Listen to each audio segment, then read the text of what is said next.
El patrón de la hacienda embarazaba a sus esclavas para criar hijos monstruosos. 1891, Veracruz. En el verano de 1891, cuando el calor sofocante del Golfo de México convertía las tardes veracruzanas en un tormento de humedad y mosquitos, llegó a la ciudad portuaria un joven médico recién graduado de la Escuela Nacional de Medicina. El doctor Sebastián Arriaga había aceptado un puesto como inspector sanitario del gobierno porfirista, una posición que le permitiría ejercer su profesión mientras servía a la modernización del país que tanto pregonaba el régimen. Tenía 26 años, ideales progresistas y una ingenuidad que pronto sería triturada por la realidad que encontraría en las haciendas del interior. La ciudad de Veracruz bullía con el comercio internacional. Los vapores llegaban cargados de mercancías europeas, mientras que el café, el azúcar y el henequén partían hacia puertos extranjeros, llenando los bolsillos de los hacendados y dejando migajas para los peones que trabajaban hasta la extenuación.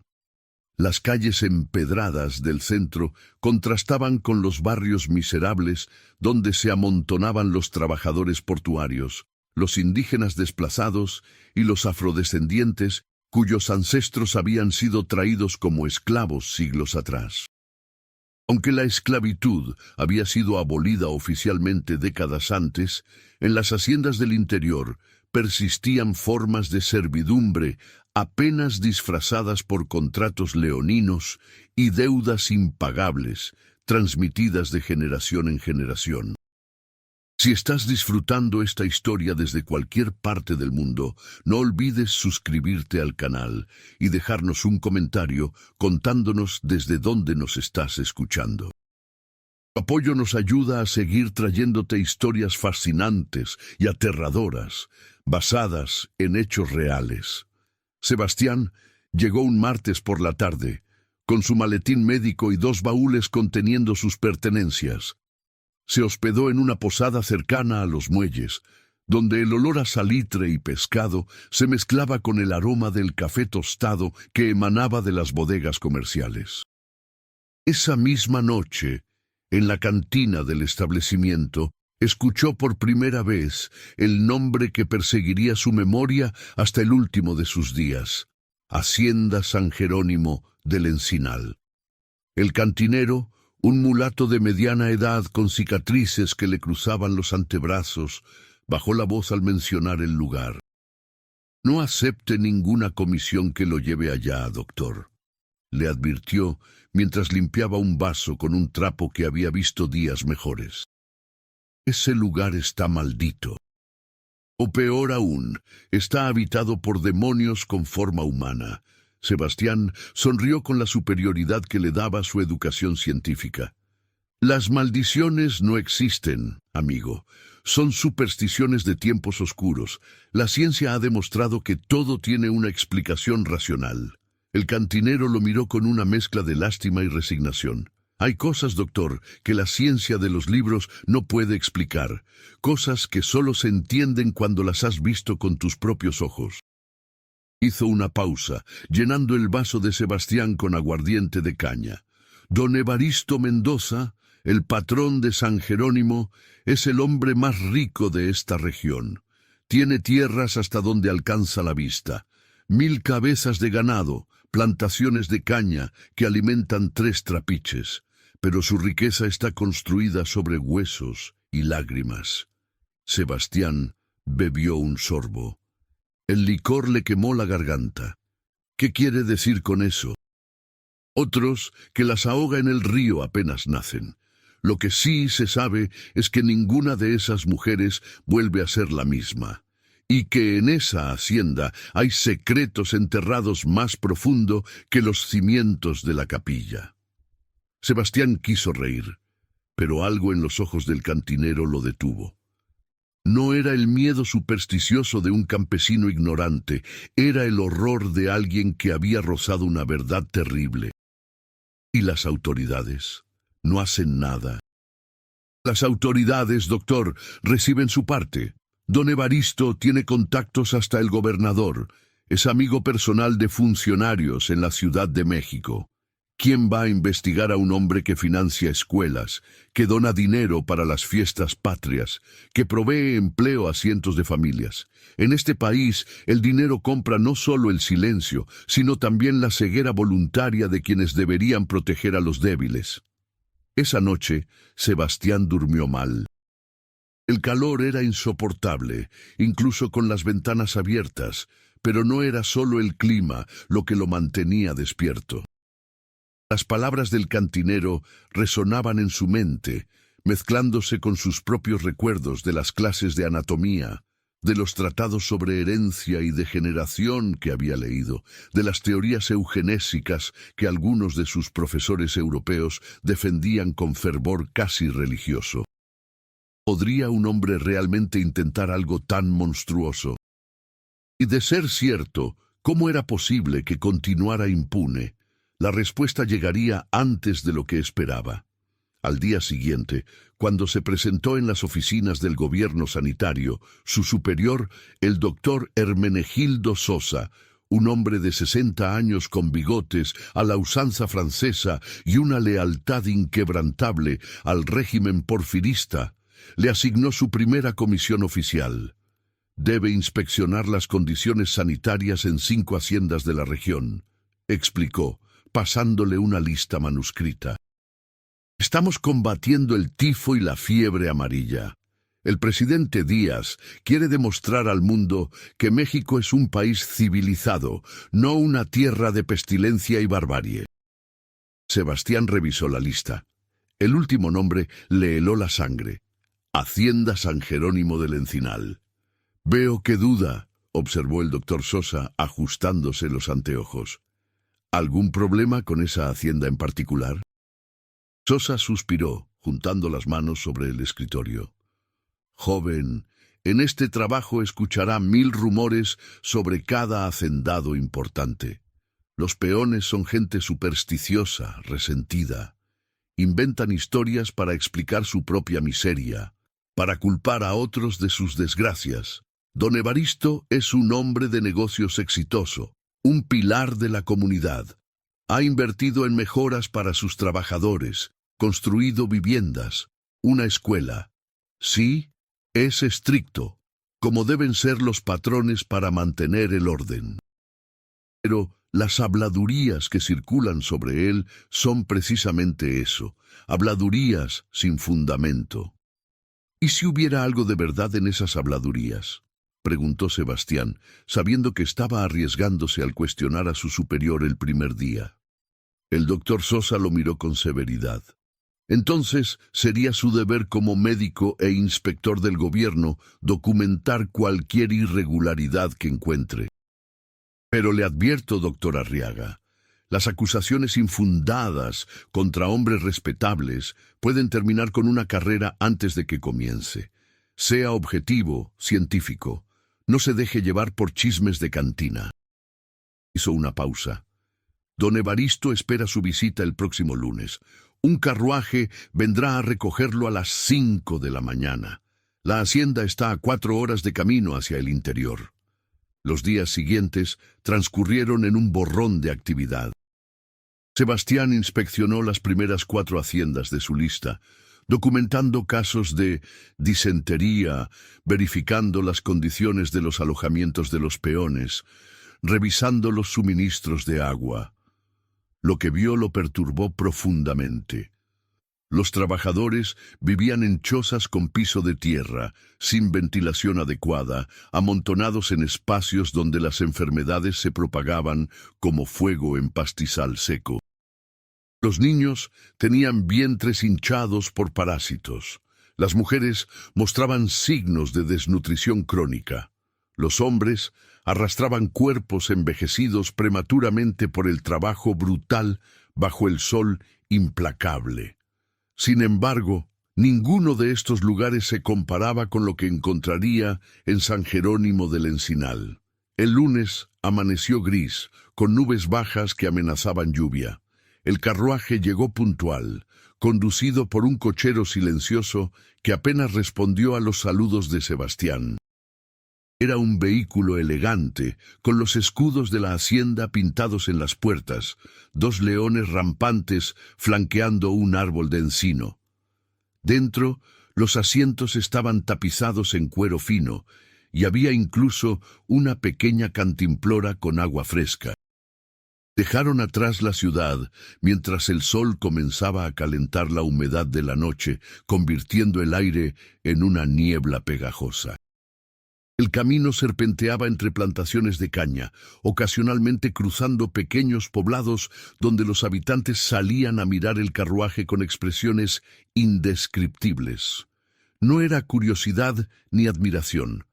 Era algo más parecido al temor, como si el simple hecho de ver pasar ese vehículo le recordara su propia vulnerabilidad.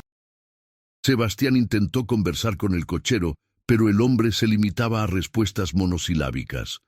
¿Hace mucho que trabaja para don Evaristo? Sí. ¿Es un buen patrón? Es el patrón. ¿Cuántas personas trabajan en la hacienda? Muchas. Eventualmente, Sebastián desistió y se dedicó a observar el paisaje. A medida que se adentraban en el territorio de San Jerónimo, la tierra cambiaba.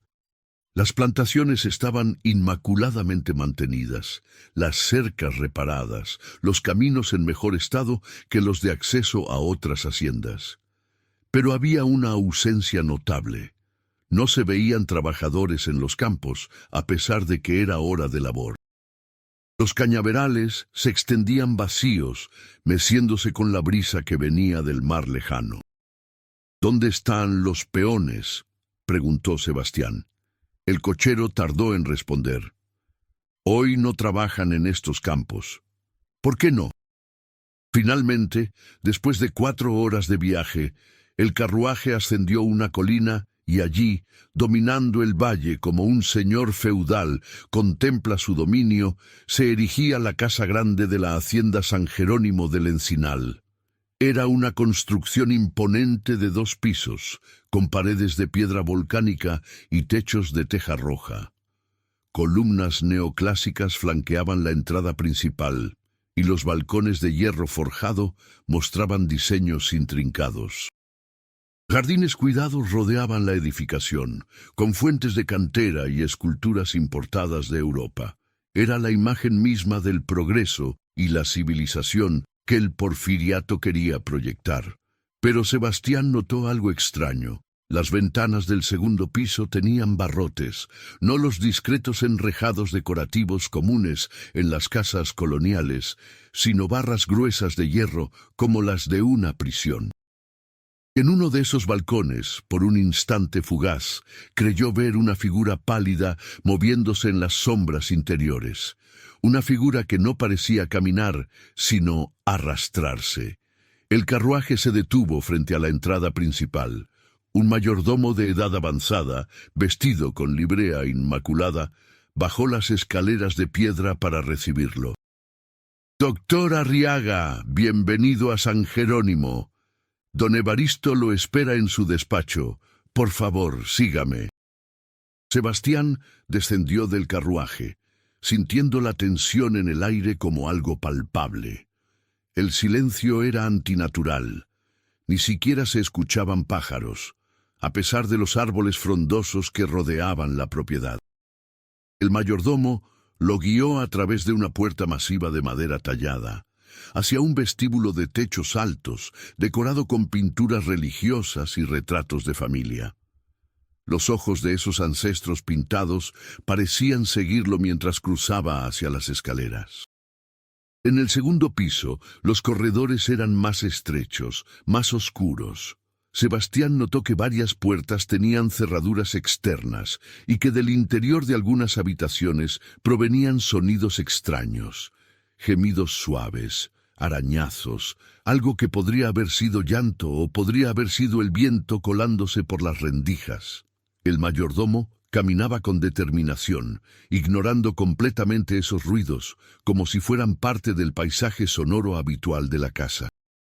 Finalmente, llegaron a una puerta de roble al final del corredor. El mayordomo tocó 3 veces, esperó una respuesta inaudible para Sebastián y abrió. El doctor Arriaga, don Evaristo. El despacho era una habitación amplia, con estanterías repletas de libros que iban del piso al techo. Un escritorio de caoba dominaba el centro, cubierto de papeles, mapas y lo que parecían diarios de notas. Las paredes estaban decoradas con diplomas, mapas de la hacienda y, sorprendentemente, láminas anatómicas detalladas del cuerpo humano. Pero lo que más llamó la atención de Sebastián fue una mesa lateral donde se exhibían frascos de vidrio con líquido preservante. No pudo distinguir claramente su contenido desde la entrada, pero tuvo la inquietante sensación de que contenían especímenes biológicos. Detrás del escritorio, de pie mirando por la ventana hacia los campos que se extendían hasta el horizonte, estaba don Evaristo Mendoza. Era un hombre de unos 50 años, alto y delgado, con cabello cano peinado hacia atrás y una barba recortada con precisión. Vestía un traje de lino blanco impecable, y cuando se volvió para saludar a Sebastián, sus ojos grises tenían una intensidad que resultaba perturbadora. No era la mirada de un hacendado común, era la mirada de un hombre poseído por una idea, consumido por una visión que solo él podía ver. Doctor Arriaga. Su voz era cultivada, educada, con un ligero acento que sugería estudios en el extranjero. Qué placer recibir a un hombre de ciencia en mi humilde hacienda. He oído hablar de usted. Primero de su clase en la Escuela Nacional de Medicina, discípulo del doctor Rafael Lavista, familiarizado con las últimas teorías europeas sobre herencia y mejoramiento racial. Extendió la mano. Finalmente, alguien con quien puedo tener una conversación inteligente sobre temas que apasionan mi mente. Sebastián estrechó la mano, sintiendo un escalofrío recorrerle la espalda. La mano de don Evaristo era fría, demasiado fría para el calor sofocante del día. El placer es mío, don Evaristo. Estoy aquí por encargo del gobierno para realizar una inspección sanitaria de su hacienda. Por supuesto, por supuesto. Don Evaristo hizo un gesto desdeñoso con la mano, como si el asunto fuera una mera formalidad. Puede inspeccionar lo que guste. Mis instalaciones están en perfectas condiciones. No encontrará casos de tifo ni fiebre amarilla aquí. Soy muy estricto con la higiene. Caminó hacia una licorera y sirvió 2 copas de coñac sin preguntar si Sebastián quería. Pero antes de la parte aburrida de su visita, me gustaría mostrarle algo que creo apreciará un hombre con su formación científica. ¿Qué es?, preguntó Sebastián aceptando la copa pero sin beber. Don Evaristo sonrió. Era una sonrisa que no alcanzaba sus ojos. Mi vida verdadera, doctor, mi propósito. Verá, he dedicado los últimos 15 años a un proyecto que algún día revolucionará no solo la agricultura, sino la sociedad entera. Un experimento de selección artificial aplicado a seres humanos. La creación de una raza de trabajadores perfectos, inmunes al dolor, incansables, completamente obedientes. Se acercó a la ventana, señalando hacia un edificio de piedra separado de la casa principal, rodeado por un muro alto. Todo comenzó con una simple observación. Los caballos se crían para la velocidad, los perros para la caza, el ganado para la producción de carne. ¿Por qué no aplicar los mismos principios a los trabajadores? ¿Qué pasaría si pudiéramos mejorar esas características? Aumentar su fuerza, su resistencia, su capacidad de trabajo, mientras eliminamos su tendencia a la rebeldía, su propensión al alcoholismo, su reproducción indiscriminada. Le creía un hombre de ciencia, doctor, no un sacerdote. Darwin nos mostró que somos el resultado de millones de años de selección natural. Yo simplemente propongo acelerar ese proceso, guiarlo hacia un resultado deseable. ¿Es eso más inmoral que permitir que generaciones de peones nazcan en la miseria, vivan en la ignorancia y mueran sin haber aportado nada al mundo excepto más miseria?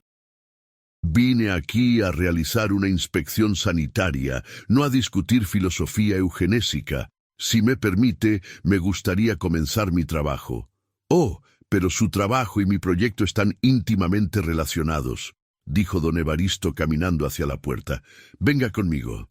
Le mostraré el corazón de San Jerónimo, el lugar donde nace el futuro de México. Y después podrá realizar su inspección. Podrá documentar todo lo que vea. De hecho, insisto en que lo haga. Porque algún día, doctor Arriaga, cuando mi trabajo sea reconocido y celebrado, querrá poder decir que estuvo aquí desde el principio, que fue testigo del nacimiento de una nueva era. El mayordomo apareció silenciosamente en la puerta, como si hubiera estado esperando la señal. Don Evaristo salió al corredor, y Sebastián, sintiéndose atrapado en una pesadilla de la que no podía despertar, lo siguió. Bajaron las escaleras, atravesaron el vestíbulo y salieron por una puerta lateral que daba a un sendero de grava que conducía al edificio de piedra que Sebastián había visto desde la ventana. A medida que se acercaban, el silencio antinatural se rompió con sonidos que helarían la sangre de cualquier persona con un mínimo de humanidad. Eran gemidos, pero no de dolor físico común. Eran lamentos de almas rotas, de mentes destrozadas, de esperanzas muertas hace tiempo. Y mezclados con esos gemidos, había otros sonidos, gruñidos animales, golpes contra paredes, arañazos de uñas sobre piedra. «Bienvenido», dijo don Evaristo mientras un guardia armado abría el pesado portón de hierro, «al futuro de la humanidad». Lo que Sebastián vio al cruzar ese umbral lo perseguiría cada noche durante el resto de su vida, apareciendo en pesadillas tan vívidas que lo despertarían gritando décadas después. El edificio contenía celdas, docenas de ellas, cada una con una pequeña ventana enrejada a través de la cual se podían ver las criaturas que don Evaristo había criado. No eran humanos, o lo habían sido una vez, pero ya no lo parecían. Algunos tenían extremidades desproporcionadas, brazos que arrastraban por el suelo o piernas torcidas en ángulos imposibles. Otros mostraban deformidades faciales severas, rostros sin ojos o con 3 ojos, bocas que no podían cerrarse, cabezas de tamaño anormal. Había niños, adolescentes, algunos adultos jóvenes, todos con la misma mirada vacía, perdida, como si su humanidad hubiera sido extraída junto con cualquier esperanza de una vida normal. En algunas celdas, mujeres jóvenes yacían en jergones, sus vientres hinchados por embarazos avanzados. Tenían la mirada perdida en el techo, sin reaccionar a la presencia de los visitantes. En otras, se veían cunas donde bebés deformes lloraban con voces que sonaban como maullidos de gatos heridos. 15 años, dijo don Evaristo con un tono que podría haber sido orgullo o locura. 15 años seleccionando a las mujeres más fuertes, cruzándolas con los hombres más robustos, documentando cada resultado, cada variación genética. Al principio, los resultados fueron decepcionantes. Demasiadas malformaciones, demasiadas muertes neonatales.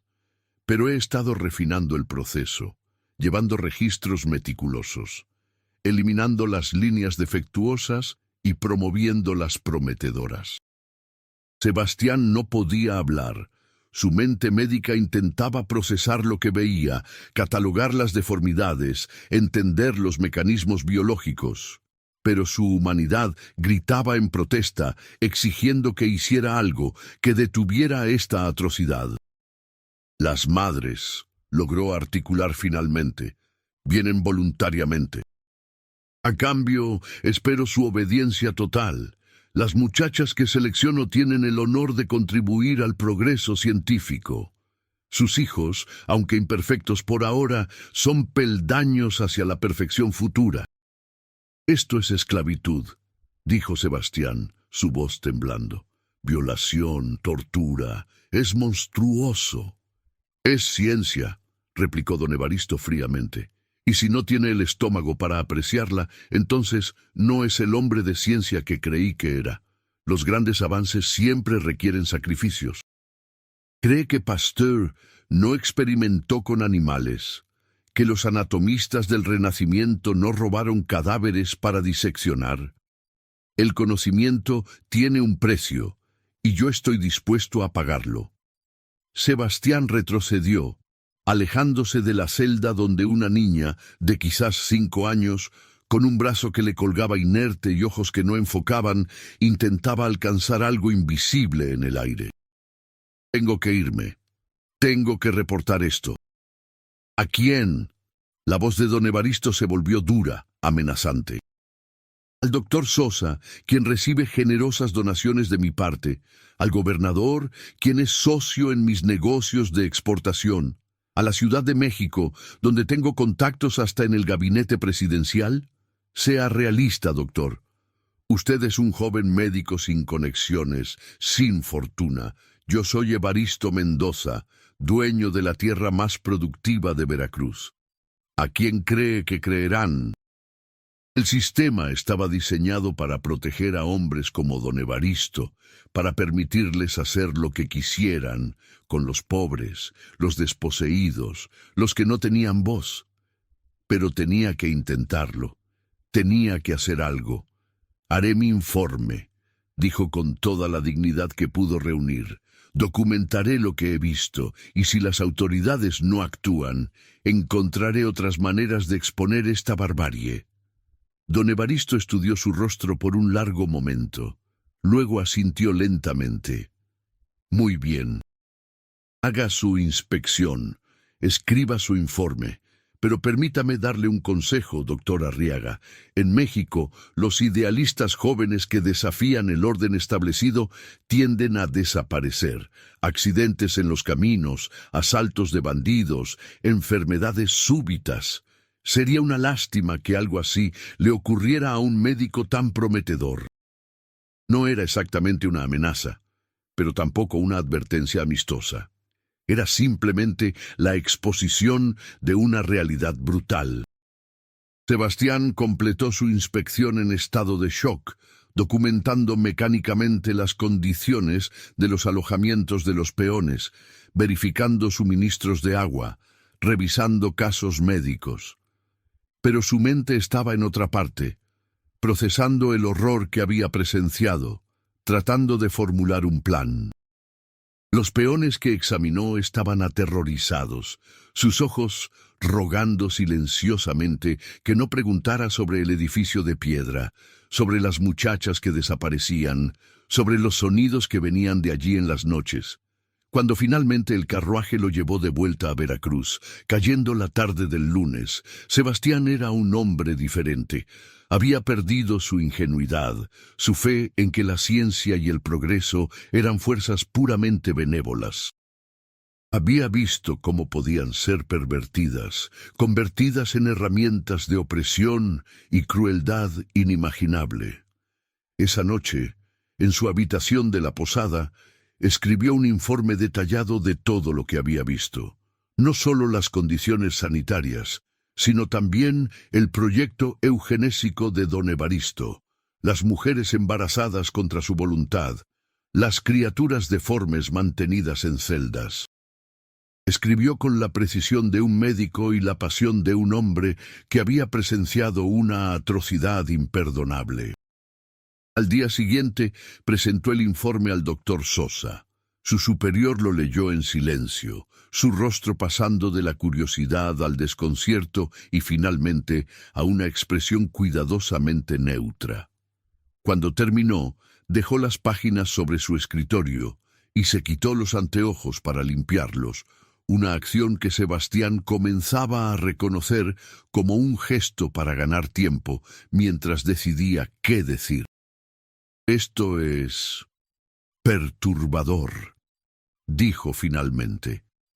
Si es cierto, constituiría una violación grave de especímenes médicos que podrían tener explicaciones completamente inocentes, instalaciones que don Evaristo podría argumentar son para el cuidado de trabajadores con discapacidades.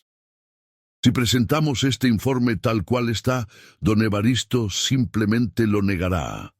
Dirá que usted malinterpretó lo que vio, que las deformidades son el resultado de enfermedades naturales o consanguinidad entre los peones.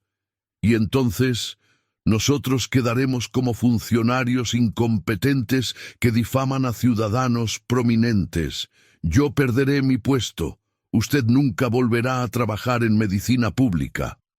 Entonces, ¿qué sugiere? ¿Que ignore lo que vi? ¿Que permita que continúe?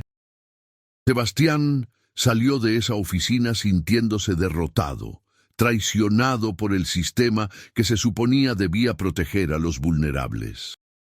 Pero no estaba dispuesto a rendirse. Si las autoridades gubernamentales no actuarían, tendría que encontrar otras vías. Periodistas, activistas, la iglesia, quizás. Alguien tenía que estar dispuesto a escuchar, a actuar. Durante las siguientes semanas intentó contactar a varios periodistas locales. Algunos se mostraron interesados inicialmente, pero cuando mencionaba el nombre de don Evaristo Mendoza, súbitamente perdían el interés o recibían instrucciones editoriales de no perseguir la historia.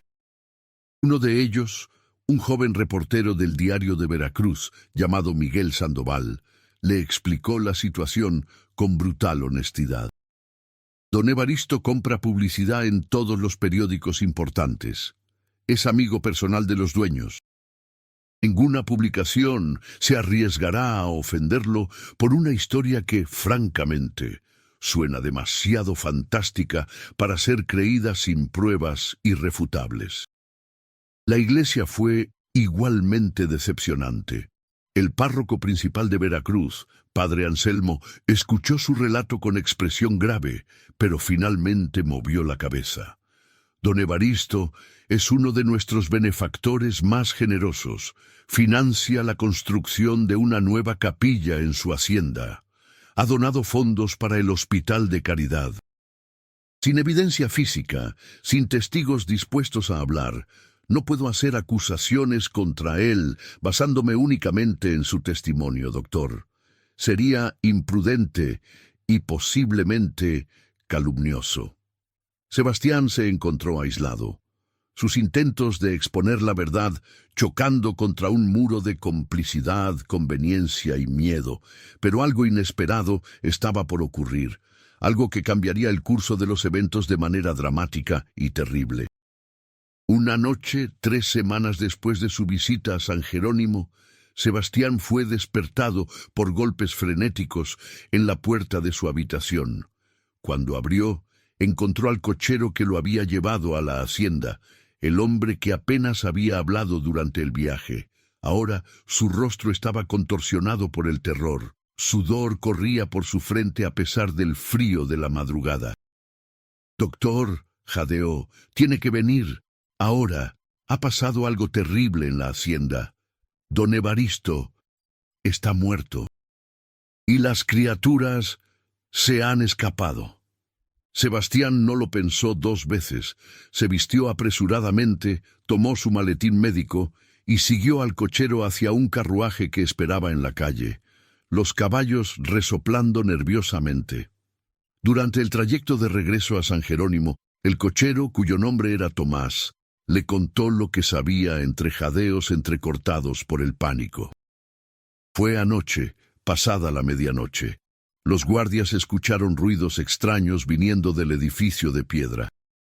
Pensaron que era lo normal, usted sabe, los gemidos y golpes de siempre, pero luego hubo un grito terrible que despertó a media hacienda. Cuando fueron a investigar, encontraron que alguien había abierto las celdas desde afuera. Todas las celdas, doctor, y las criaturas salieron. Tomás se persignó. Don Evaristo estaba en el edificio, haciendo sus anotaciones nocturnas como acostumbraba. Lo encontraron esta mañana. Lo que le hicieron se detuvo. su rostro verdoso incluso en la penumbra del carruaje.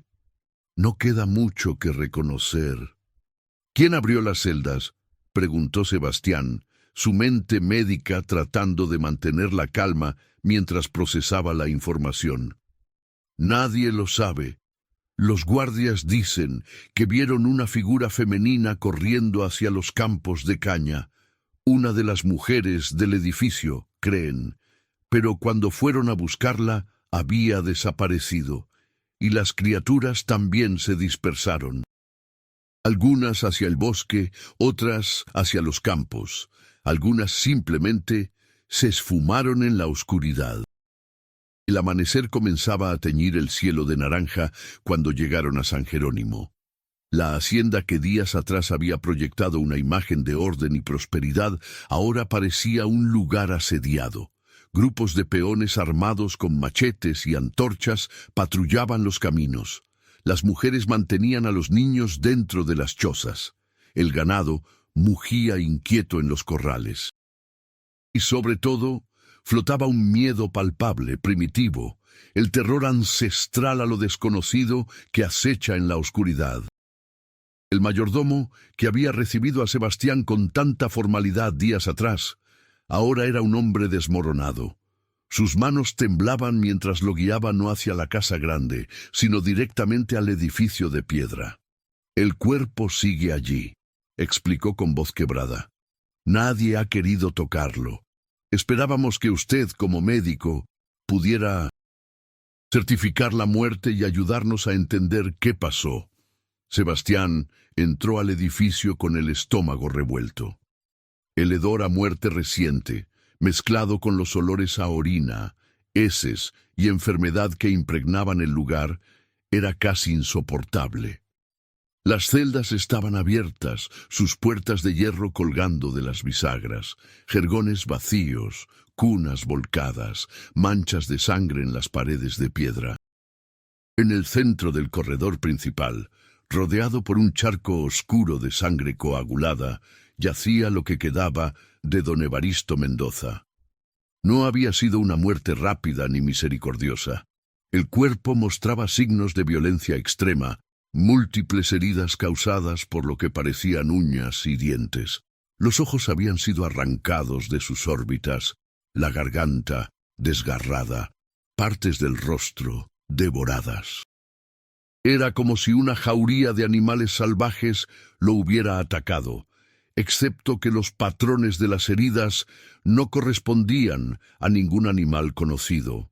Eran las marcas de manos humanas deformadas, de bocas con dentaduras anormales, de una furia acumulada durante años de tormento que finalmente había encontrado liberación. Sebastián se arrodilló junto al cadáver, forzándose a examinar las heridas con objetividad profesional.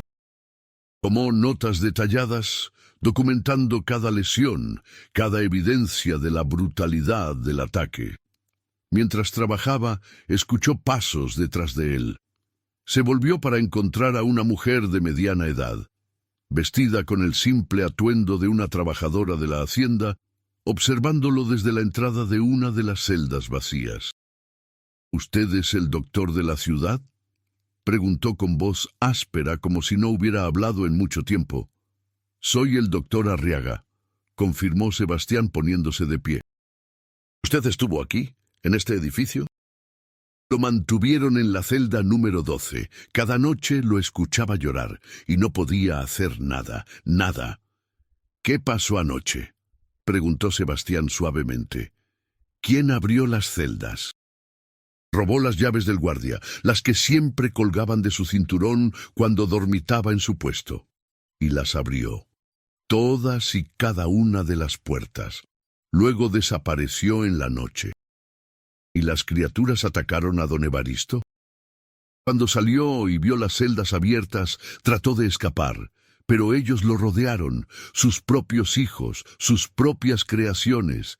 Creo que algunos lo reconocieron, creo que sabían quién era su tormento hecho carne, y le dieron lo que merecía.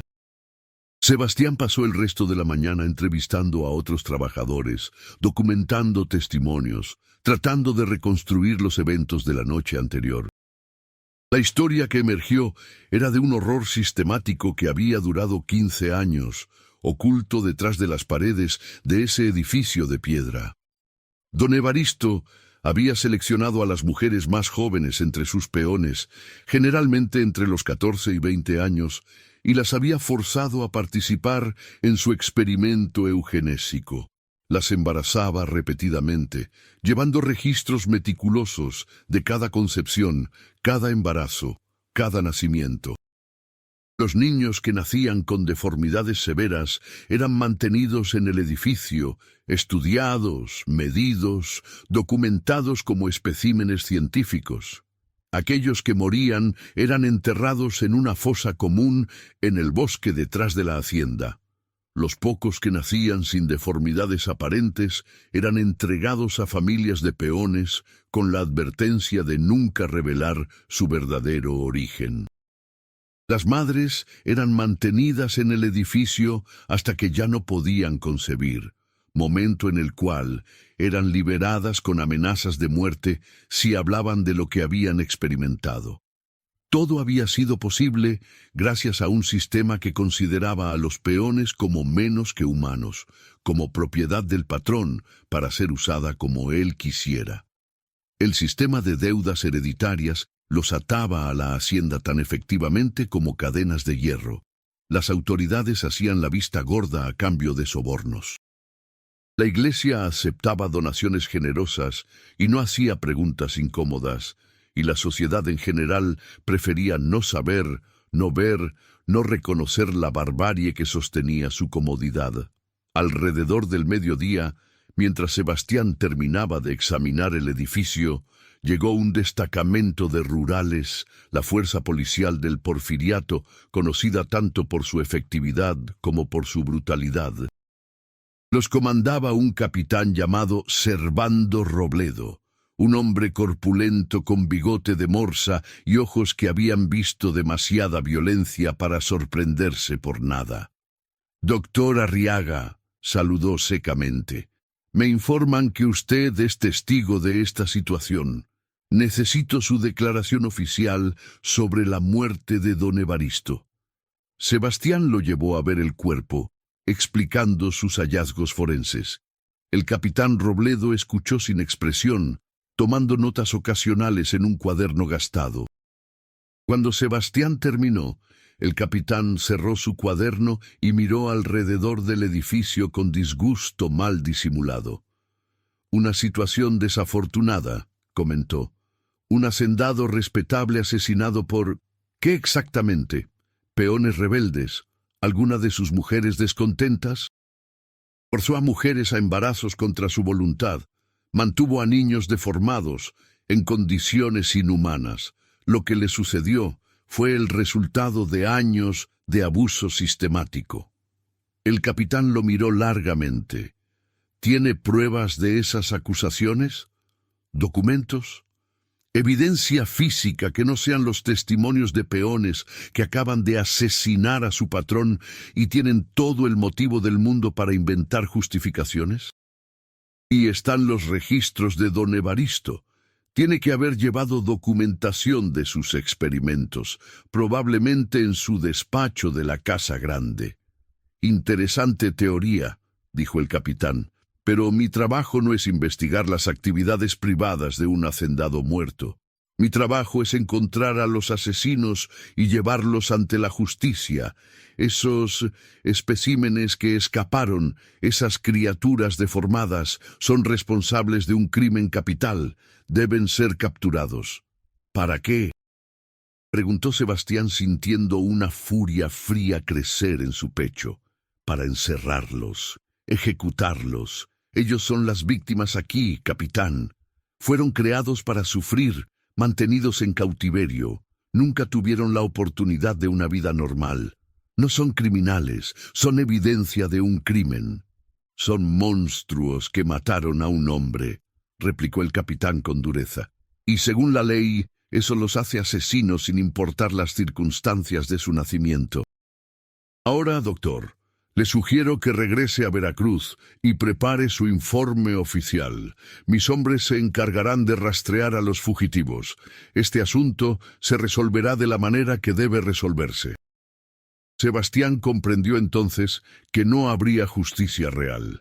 La muerte de don Evaristo sería registrada como un asesinato cometido por peones rebeldes o criaturas violentas. Sus víctimas serían cazadas como animales. Sus crímenes serían enterrados junto con su cuerpo. El sistema que había permitido que todo esto ocurriera continuaría funcionando sin cambios, protegiendo a otros hombres poderosos que abusaban de su autoridad con impunidad. Pero Sebastián no estaba dispuesto a permitir que la verdad muriera tan fácilmente. Antes de partir de San Jerónimo, logró escabullirse a la casa grande y entrar al despacho de don Evaristo. Allí, en estanterías cuidadosamente ordenadas, encontró lo que buscaba: años de registros meticulosos. Diarios detallando cada selección de mujeres, cada embarazo, cada nacimiento. Mediciones antropométricas de los niños, dibujos anatómicos de las deformidades. Teorías eugenésicas copiadas de textos europeos y adaptadas con anotaciones propias. Correspondencia con otros hacendados interesados en experimentos similares. Era una documentación completa de 15 años de monstruosidad sistemática. Sebastián tomó los registros más incriminatorios, ocultándolos en su maletín médico. Eran pruebas irrefutables, evidencia que ningún funcionario corrupto podría negar o suprimir fácilmente. Con estos documentos podría exponer no solo los crímenes de don Evaristo, sino también el sistema completo que los había hecho posibles. El viaje de regreso a Veracruz transcurrió en silencio. Tomás, el cochero, parecía aliviado de dejar atrás la hacienda, pero también profundamente preocupado por su futuro. Sin el patrón, no sé qué pasará con nosotros, admitió. Su hijo mayor vendrá desde la Ciudad de México para hacerse cargo de la hacienda. Dicen que es aún más duro que el padre. Muchos de nosotros buscaremos trabajo en otras partes. Cuando llegaron a la ciudad, cayendo la tarde, Sebastián fue directamente a su habitación en la posada. No acudió a las oficinas del gobierno sanitario, no buscó al doctor Sosa. En cambio, pasó toda la noche leyendo los documentos robados, tomando notas, preparando un dossier completo que no solo documentaría los crímenes de don Evaristo, sino que también nombraría a cada funcionario que había aceptado sobornos, a cada autoridad que había hecho la vista gorda, a cada miembro de la élite porfirista que había sabido y había elegido el silencio. Mientras trabajaba bajo la luz de una lámpara de aceite, escuchó gritos en la calle. Se asomó por la ventana y vio un grupo de gente congregada señalando hacia el puerto. Bajó para investigar y se encontró con una escena de pánico controlado. Un barco mercante que había zarpado esa mañana había regresado prematuramente.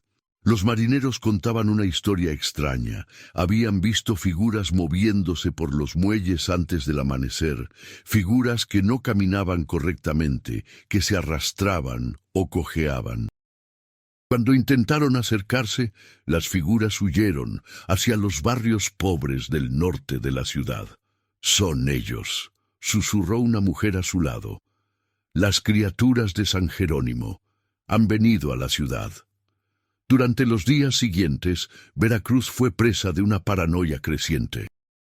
Se reportaron avistamientos de las criaturas en diferentes partes de la ciudad, en los callejones oscuros del barrio de La Huaca, en las bodegas abandonadas cerca de los muelles, en las ruinas de viejas construcciones coloniales. Los rurales organizaron patrullas nocturnas, pero las criaturas parecían evadir toda captura, moviéndose por los rincones de la ciudad como fantasmas. Sebastián sabía que tenía que actuar rápido. Con cada día que pasaba, la histeria pública crecía, y con ella, la probabilidad de que las criaturas fueran capturadas y ejecutadas sin ceremonia. Pero también sabía que si publicaba los documentos que había robado prematuramente, sin el respaldo adecuado, simplemente sería desacreditado o, peor aún, arrestado por robo y difamación. La respuesta llegó de una fuente inesperada. Una tarde, mientras trabajaba en su habitación, recibió la visita del joven periodista que había conocido semanas atrás, Miguel Sandoval, del Diario de Veracruz. Pero esta vez no venía solo. Lo acompañaba un hombre mayor, distinguido, con cabello plateado y ojos penetrantes detrás de anteojos de alambre. «Doctor Arriaga», dijo Miguel con urgencia contenida, «le presento al licenciado Heriberto Frías. Es escritor, periodista y activista político. Ha estado investigando los abusos del régimen porfirista durante años, y cuando le conté sobre su historia de San Jerónimo, insistió en conocerlo». El licenciado Frías extendió la mano. «Doctor, he oído hablar de su valentía al intentar exponer los crímenes de don Evaristo Mendoza.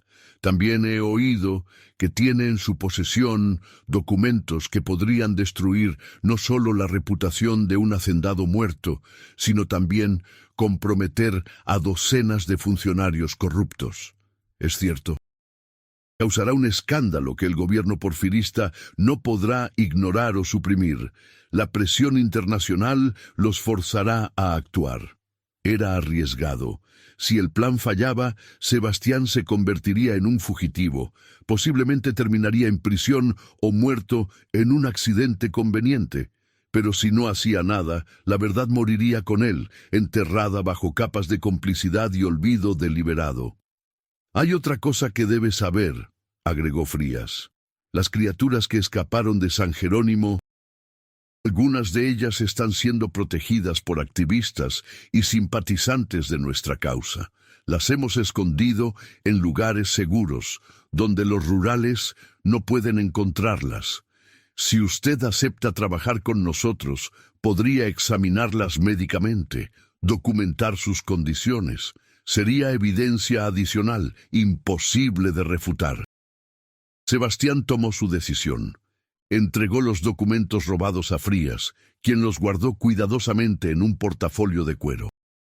Luego siguió a los dos hombres a través de las calles de Veracruz, adentrándose en barrios cada vez más pobres, hasta llegar a un edificio de apartamentos deteriorado en el límite norte de la ciudad. En el sótano de ese edificio, iluminado por velas y lámparas de aceite, Sebastián encontró a 5 de las criaturas que habían escapado de San Jerónimo.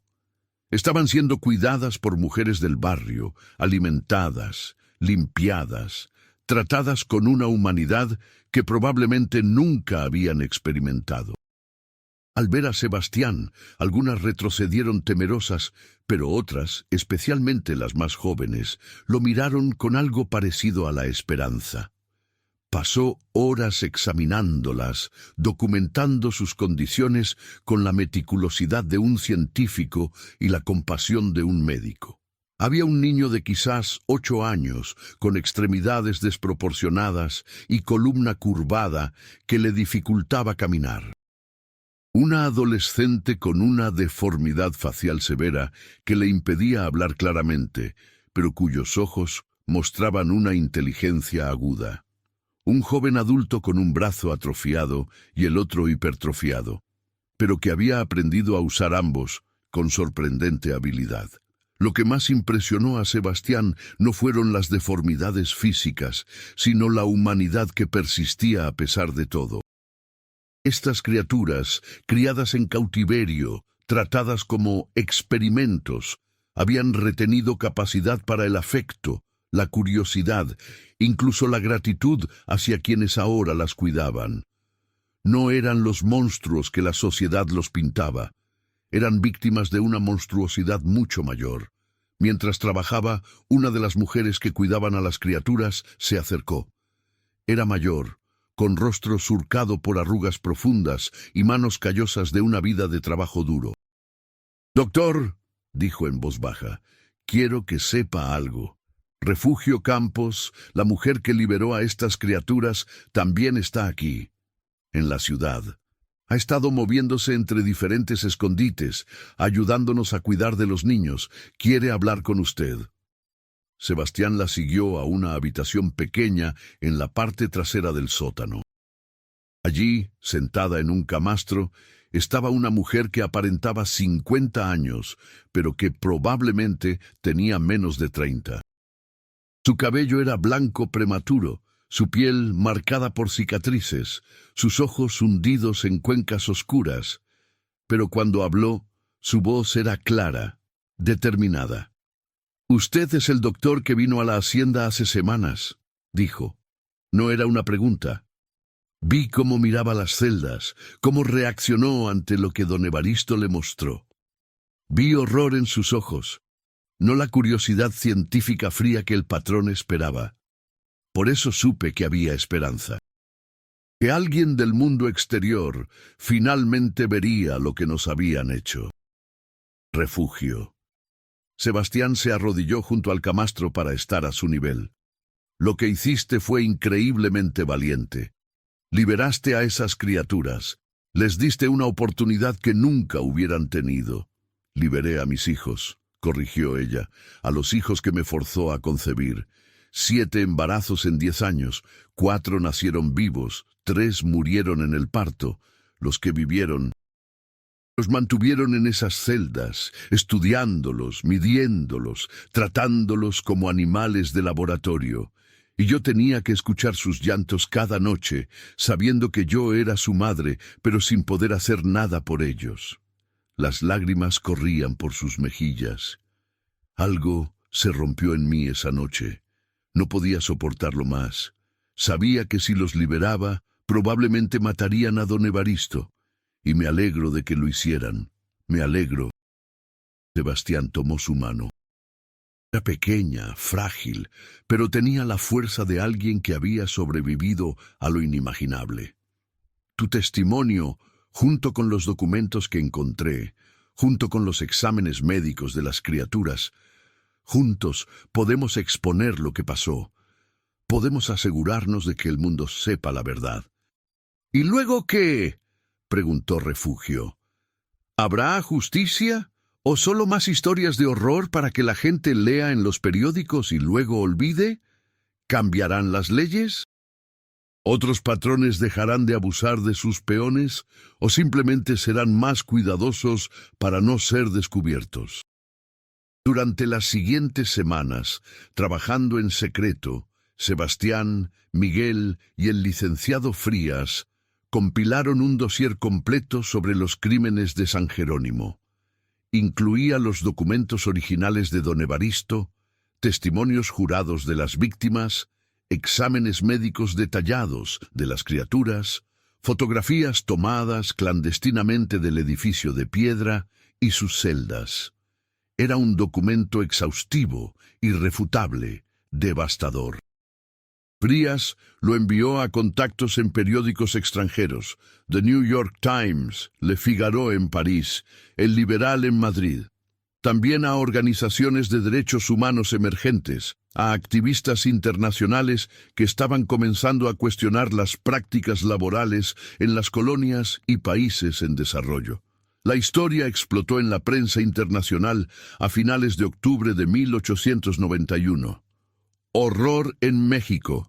Hacendado realizaba experimentos eugenésicos con trabajadores, tronó The New York Times. La barbarie del porfiriato, esclavitud y tortura en las haciendas mexicanas, escribió Le Figaro. Los detalles eran tan escandalosos que capturaron la atención pública de manera que ningún funcionario mexicano podía ignorar. El gobierno de Porfirio Díaz, obsesionado con proyectar una imagen de modernidad y civilización, se vio obligado a responder. Se anunció una investigación oficial. Se enviaron inspectores a otras haciendas de la región. Se promulgaron, al menos en papel, nuevas regulaciones sobre las condiciones laborales. Pero la reacción también fue brutal contra quienes habían expuesto la verdad. El doctor Sosa fue removido de su puesto, no por complicidad, sino por incompetencia al no detectar irregularidades. Varios funcionarios menores fueron utilizados como chivos expiatorios, arrestados y acusados de aceptar sobornos. Pero los funcionarios de alto nivel, aquellos realmente responsables de permitir que el sistema funcionara, permanecieron intocados. Para Sebastián, las consecuencias fueron más personales y peligrosas.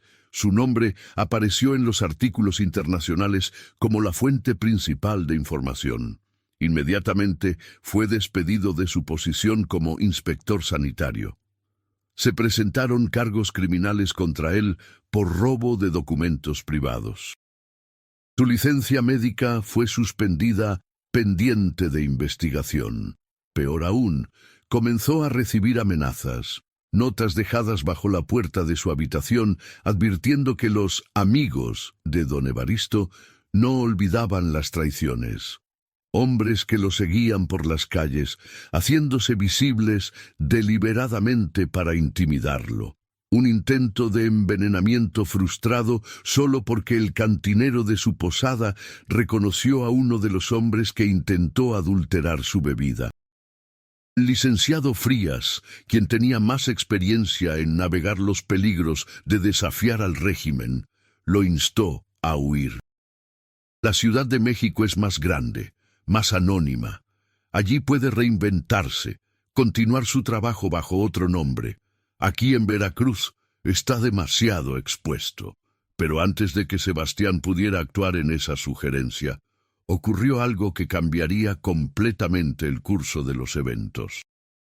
Una noche, mientras regresaba a su posada después de una reunión clandestina con activistas, fue emboscado en un callejón por 3 hombres armados. No eran asaltantes comunes, eran asesinos profesionales, contratados para silenciarlo permanentemente. Lo que salvó su vida fue la intervención más improbable. De las sombras del callejón emergieron figuras que se movían con una torpeza característica. Figuras con siluetas deformadas, pero determinación férrea. Eran algunas de las criaturas de San Jerónimo. Habían estado siguiéndolo, protegiéndolo a distancia, reconociendo en él a alguien que había intentado ayudarlas. El enfrentamiento fue breve, pero brutal. Los asesinos, sorprendidos por la aparición inesperada, dispararon sus armas, pero en la confusión de la oscuridad y el espacio estrecho del callejón fallaron los blancos vitales. Las criaturas, moviéndose con una ferocidad nacida de años de opresión, atacaron con uñas y dientes. Cuando terminó, 2 de los asesinos estaban muertos. El tercero había huido sangrando profusamente, y Sebastián estaba ileso, aunque profundamente conmocionado. ¿Por qué?, logró preguntar a la figura más cercana, que reconoció como el joven adulto con brazos desproporcionados que había examinado semanas atrás. La criatura no podía hablar claramente debido a deformidades en su paladar, pero logró articular suficientes sonidos para que Sebastián entendiera. Usted, ayudar, nosotros, ayudar, usted. Era un momento de conexión humana profunda que trascendía las apariencias físicas, que demostraba que la humanidad no residía en la perfección del cuerpo, sino en la capacidad para la compasión, la gratitud, la reciprocidad. Esa noche marcó un punto de inflexión. Sebastián comprendió que no podía quedarse en Veracruz, pero tampoco podía simplemente huir y abandonar a las criaturas que lo habían salvado. Con ayuda de Frías y una red creciente de simpatizantes, organizó un plan audaz: sacar clandestinamente a las criaturas de la ciudad y llevarlas a un lugar seguro donde pudieran vivir sin ser cazadas.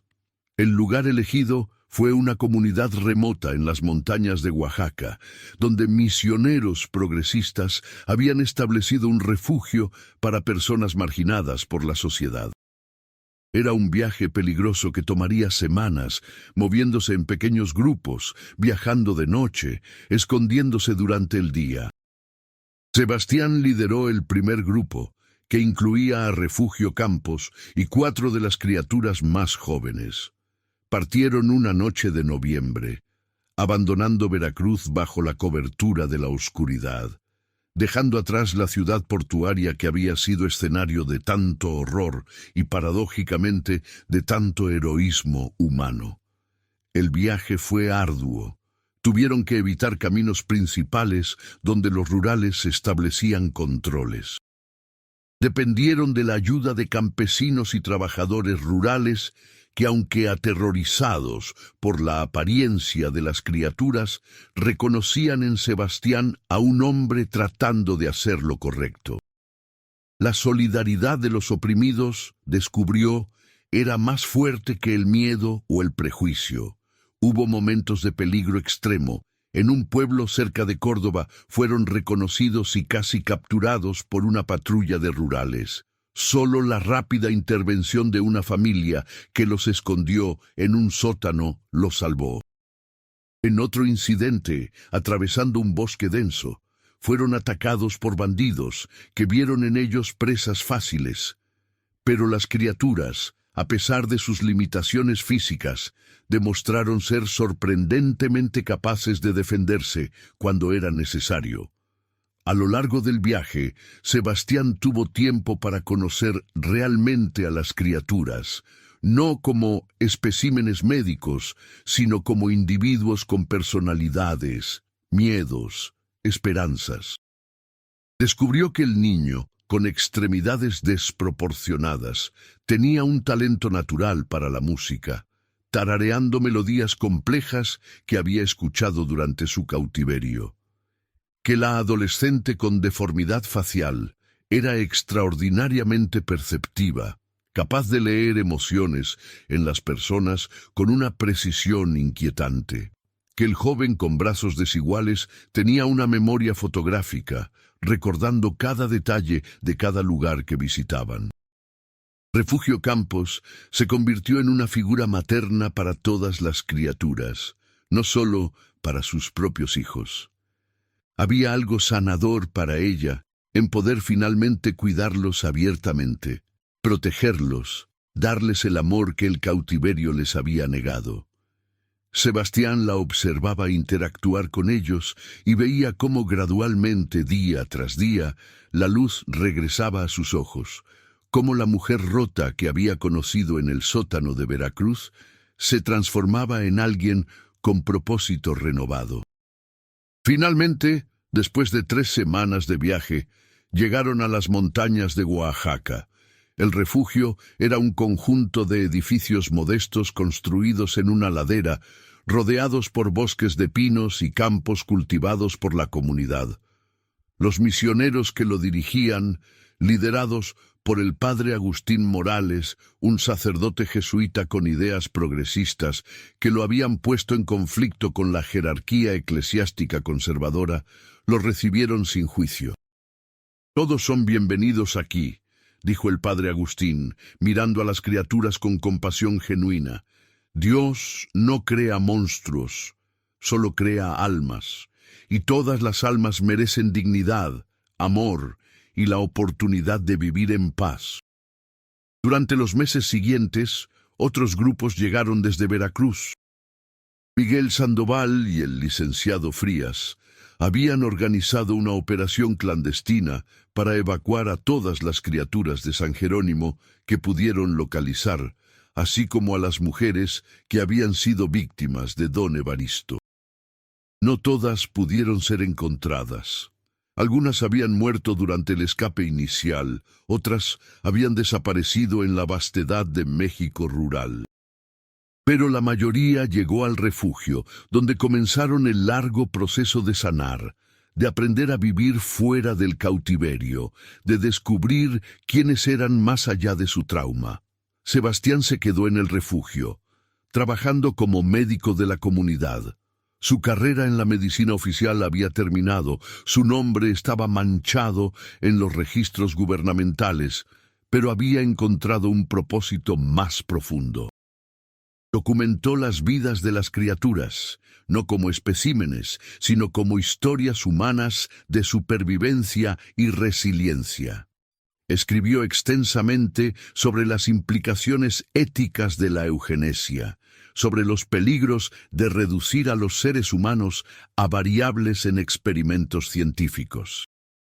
Sus escritos, publicados bajo seudónimo en revistas académicas europeas y estadounidenses, contribuyeron al creciente debate sobre los límites éticos de la ciencia, sobre la responsabilidad de los investigadores hacia sus sujetos humanos. Algunas de sus ideas eventualmente influirían en el desarrollo de códigos éticos médicos en décadas posteriores. Pero para Sebastián, el trabajo más importante no era académico, sino cotidiano: enseñar a las criaturas a leer y escribir, ayudarlas a desarrollar habilidades que les permitieran contribuir a la comunidad del refugio, ser testigo de sus transformaciones de víctimas traumatizadas a individuos con agencia y esperanza. El caso de San Jerónimo gradualmente desapareció de los titulares internacionales. El gobierno porfirista logró controlar la narrativa dentro de México, retratando el incidente como un caso aislado de un hacendado desquiciado, no como síntoma de un sistema corrupto. La investigación oficial concluyó con pocas reformas sustanciales. Las haciendas continuaron operando bajo condiciones apenas mejores que la esclavitud. Pero algo había cambiado, aunque fuera sutilmente. Algunos peones comenzaron a organizarse, a exigir mejores condiciones, inspirados por el ejemplo de Refugio Campos. Algunos médicos jóvenes cuestionaron las teorías eugenésicas que habían aceptado sin crítica. Algunos periodistas continuaron investigando abusos en las haciendas, aunque con mayor cautela. En las montañas de Oaxaca, en un refugio escondido del mundo, un grupo de individuos que la sociedad había considerado monstruos vivían sus vidas con dignidad, demostrando que la humanidad no puede ser destruida por ninguna crueldad, ninguna deformidad, ningún sistema de opresión. Los años pasaron en el refugio de las montañas de Oaxaca con una tranquilidad que contrastaba violentamente con el horror de San Jerónimo. Era 1895, 4 años después de los eventos que habían cambiado tantas vidas, cuando Sebastián recibió una carta que reabriría heridas apenas cicatrizadas. He encontrado evidencia de prácticas similares, aunque no tan sistemáticas ni documentadas como las de don Evaristo. Parece que su investigación eugenésica fue conocida en ciertos círculos de hacendados y médicos que compartían sus ideas. Algunos intentaron replicar sus métodos. Necesito su ayuda para exponerlos. No era un romance convencional, era algo más profundo, forjado en el dolor, pero sostenido por la esperanza de que el sufrimiento podía tener significado si conducía a cambios reales. Si regreso a la Ciudad de México, podría terminar en prisión o muerto en un accidente. Sebastián había jurado que la verdad no moriría con el silencio cómplice, y aquí estaba nuevamente enfrentando la misma decisión: seguridad personal o responsabilidad moral. Después de consultar con el padre Agustín y los líderes de la comunidad del refugio, decidió hacer el viaje a la Ciudad de México, pero con precauciones. Viajaría bajo un nombre falso, se reuniría con Miguel en lugares discretos, recopilaría la información necesaria y regresaría lo más rápido posible. No permanecería en la capital más de 2 semanas.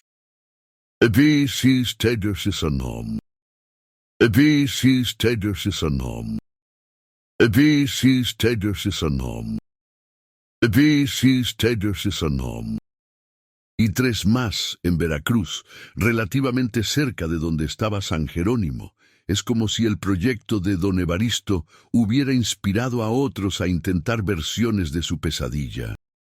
Eran las mismas racionalizaciones que había escuchado de don Evaristo, pero multiplicadas, normalizadas, convertidas en parte de un discurso intelectual más amplio.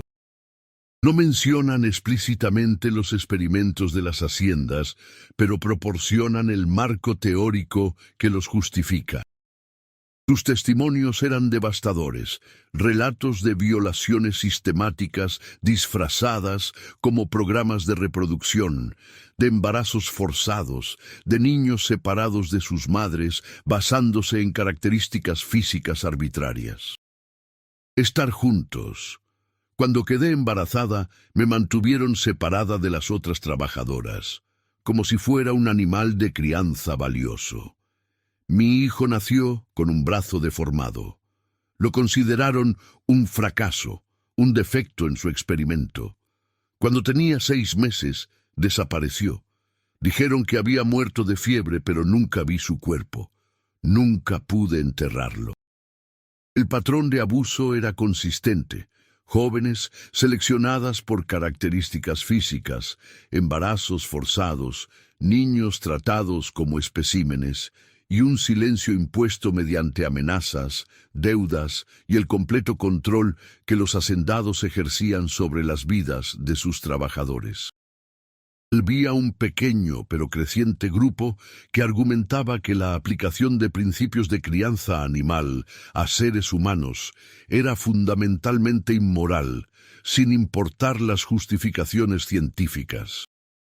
La eugenesia, tal como se practica aquí, no tiene nada que ver con ciencia real.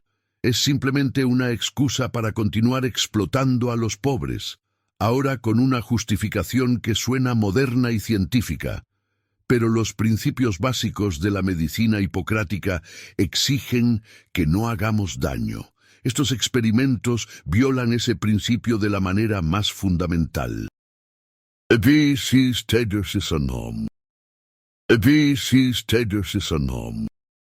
Eran los herederos intelectuales de don Evaristo, hombres que veían en la eugenesia no solo una herramienta para mejorar la productividad agrícola, sino también una solución al problema racial que, según ellos, impedía el progreso de México.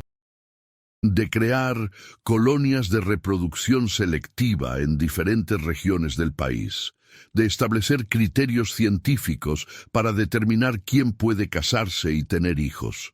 Algunos proponen esterilizaciones forzadas de poblaciones consideradas degeneradas. Y lo más aterrador es que lo discuten con total naturalidad, como si estuvieran planificando inversiones comerciales.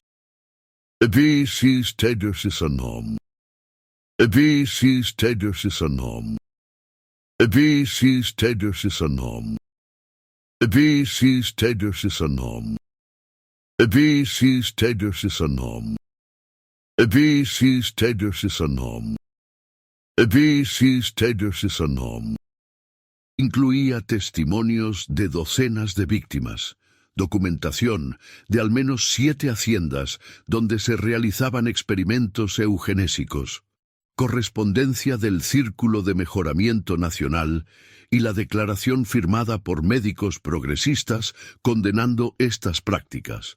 Era un trabajo exhaustivo, irrefutable, devastador. Ella había escrito a algunas de las mujeres que conocía en otras haciendas, instándolas a hablar, a resistir, a escapar si era posible. Refugio se había convertido en una figura inspiradora. Su historia de valentía al liberar a las criaturas de San Jerónimo circulaba en susurros entre las trabajadoras de las haciendas, dándoles esperanza de que la resistencia era posible. Pero están compartiendo información, advirtiendo a las jóvenes sobre qué patrones son peligrosos, ayudando a escapar a las que están en situaciones desesperadas. Es una resistencia silenciosa, pero es resistencia al fin. Tuvo que tomar rutas indirectas, viajar principalmente de noche, confiar en una red clandestina de simpatizantes que lo movían de pueblo en pueblo como parte de un ferrocarril subterráneo improvisado. Era pequeña, apenas 20 hombres y mujeres, pero protestaban abiertamente, desafiando directamente al mayordomo de la hacienda. Fue rápidamente dispersada por guardias armados, pero el hecho de que hubiera ocurrido era significativo. La semilla de la resistencia estaba germinando. Esa noche, reunidos alrededor del fuego con el padre Agustín y otros miembros de la comunidad, Sebastián compartió lo que había aprendido en la Ciudad de México. Hay médicos que están dispuestos a oponerse, periodistas que continúan investigando, trabajadores que comienzan a organizarse. El cambio es posible, aunque será lento y peligroso. Eventualmente, el peso de sus propias injusticias lo hace colapsar. Nuestra tarea es acelerar ese colapso mientras protegemos a quienes podemos. Se convirtió en un experimento alternativo. Una comunidad donde personas de diferentes orígenes, con diferentes capacidades y limitaciones, vivían y trabajaban juntas con dignidad. La adolescente con deformidad facial trabajaba como maestra, enseñando a leer y escribir a los niños de la comunidad con paciencia infinita. Otros contribuían según sus habilidades, demostrando que el valor humano no se mide por la perfección física, sino por el carácter, la determinación y la capacidad de cuidarse mutuamente. Organizaba talleres donde compartían habilidades, discutían sus experiencias, se apoyaban mutuamente en el proceso de sanar del trauma. También mantenía correspondencia clandestina con mujeres en otras partes de México, creando una red informal de apoyo y resistencia. Pero también documentaba las historias de resistencia, de supervivencia, de humanidad persistiendo a pesar de todo. El movimiento eugenésico estaba ganando fuerza globalmente y muchos intelectuales, incluso en países democráticos, defendían las ideas que Sebastián estaba denunciando. Otros argumentaban que el problema no era la eugenesia en sí, sino su aplicación por hacendados corruptos sin supervisión científica apropiada. Los trabajadores de las haciendas, alentados por las exposiciones y por el ejemplo de resistencias pequeñas pero significativas, comenzaban a organizarse más abiertamente. Las huelgas se volvieron más frecuentes. Los susurros de revolución se hacían más fuertes. Ha llegado el momento de que nuestra historia sea contada públicamente, anunció, no como víctimas ocultas en las montañas, sino como sobrevivientes que desafiaron el sistema más brutal. Algunos medios internacionales publicaron fotografías que conmocionaron al mundo. Le ofrecieron un puesto oficial en el nuevo gobierno, pero lo rechazó. Mi lugar está con ellos, dijo, señalando a las criaturas y a Refugio. Siempre lo estará.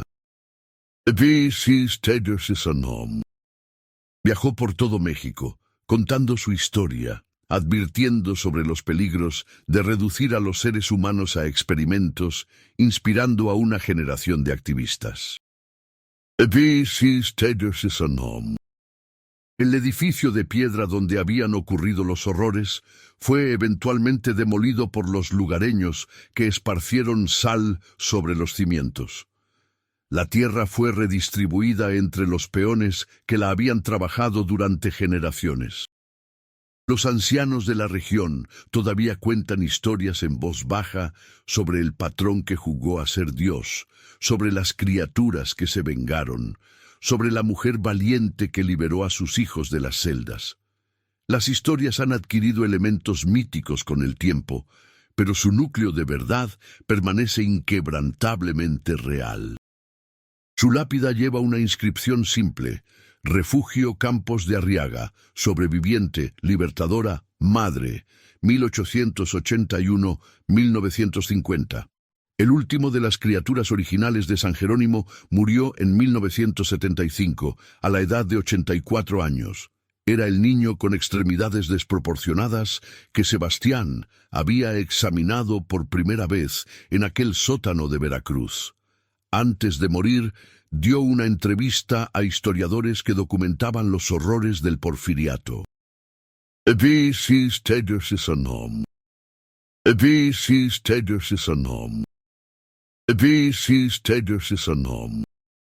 Fue el sistema completo que lo permitió, que lo facilitó, que lucró de ello. Ese sistema, aunque herido por la revolución, nunca fue completamente destruido, y por eso la historia de San Jerónimo permanece como una advertencia urgente, que la monstruosidad más aterradora no viene de laboratorios oscuros ni experimentos demenciales, sino de sociedades que permiten que unos pocos poderosos traten a los muchos débiles como menos que humanos. Esa es la lección que Sebastián Arriaga y Refugio Campos nos dejaron, que el horror verdadero es cotidiano, institucional, normalizado, y que resistirlo requiere no solo valentía momentánea, sino compromiso de toda una vida con la dignidad humana, sin importar el costo personal.